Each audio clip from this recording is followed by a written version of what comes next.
As Donald Trump pushes through a ceasefire extension, central Tehran has transformed into a roaring stage of steel, firepower, and defiance. Under blazing floodlights and thunderous chants, Iran unveiled two of its most advanced missile systems in a tightly choreographed public display, turning a military showcase into a calculated message of power. The timing was unmistakable, the optics even sharper. The display sent a direct signal toward Washington and Tel Aviv. Iran's deterrence is not only intact, it is being broadcast in full view of the world. State television amplified the spectacle as crowds waved flags and shouted slogans, while placards praised senior commanders and demanded retaliation against Israel.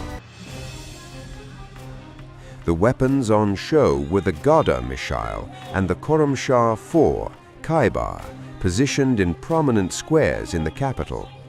Similar scenes were reported in Shiraz, Tabriz, and Zanjan, where arms were also placed on public view during nightly pro-government gatherings that have become routine since the war began on February 28th. Features of Khorramshahr 4. At the center of attention, the Khorramshahr 4, also known as the Khyber, represents one of the most advanced entries in Iran's medium-range ballistic missile family.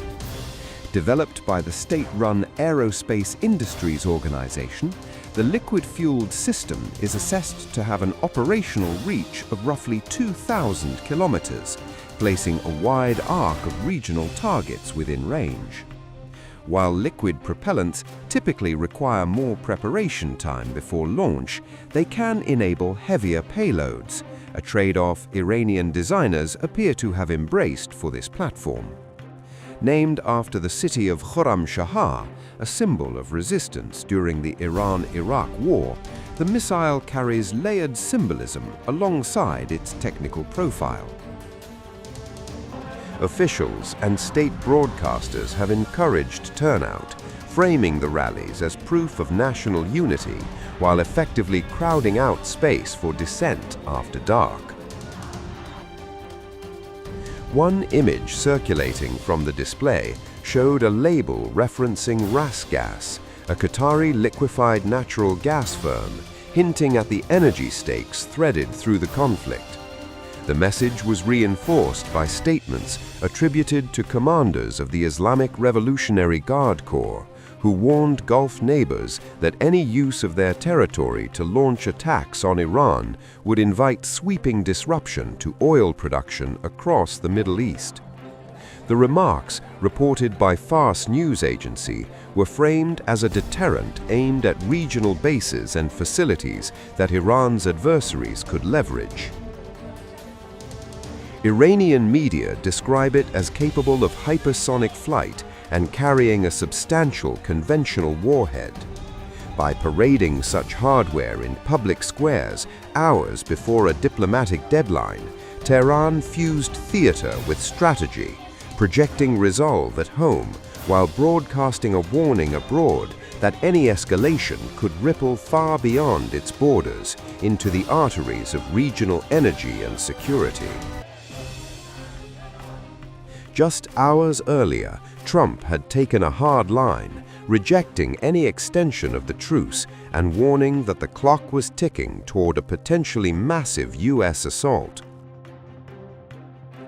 Iran's Foreign Minister Abbas Araghchi fired back, branding the U.S. blockade an act of war and vowing fierce resistance. Trump, however, points to alleged internal rifts in Iran as the reason diplomacy is stalling. As diplomacy teeters on the edge and naval forces tighten their positions, the Strait of Hormuz, the world's most volatile maritime choke point, has transformed into both a bargaining chip and a potential battlefield in a crisis that now threatens far beyond just two rivals.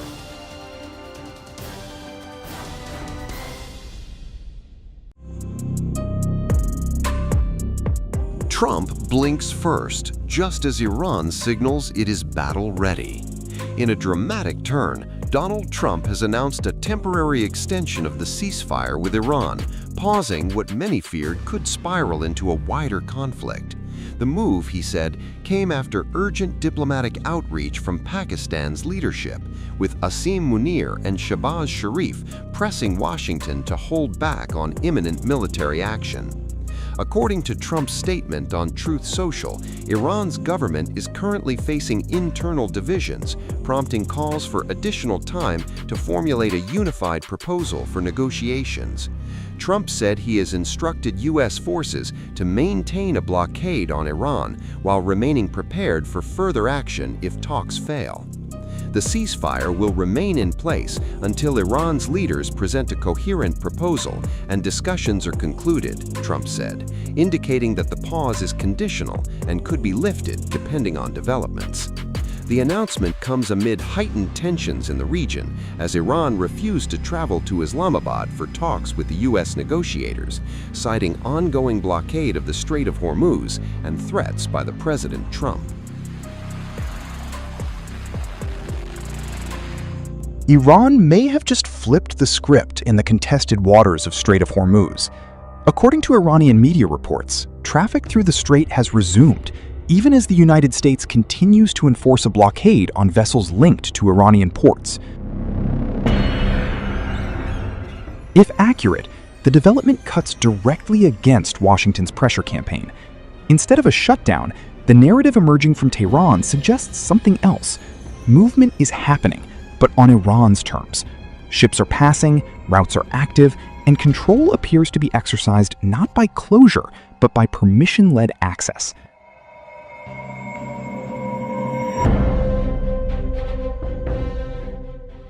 That distinction matters because it signals a shift from denial to regulation. Rather than stopping traffic outright, Iran appears to be positioning itself as the gatekeeper, allowing flows to continue while retaining control over who moves, when, and under what conditions. Notably, Iran had declared in March it had complete control over the strait and restricted passage to only approved vessels. Then came another turning point. After a brief reopening during ceasefire signals, Iran reimposed restrictions again in mid-April, explicitly linking access to the lifting of the U.S. naval blockade.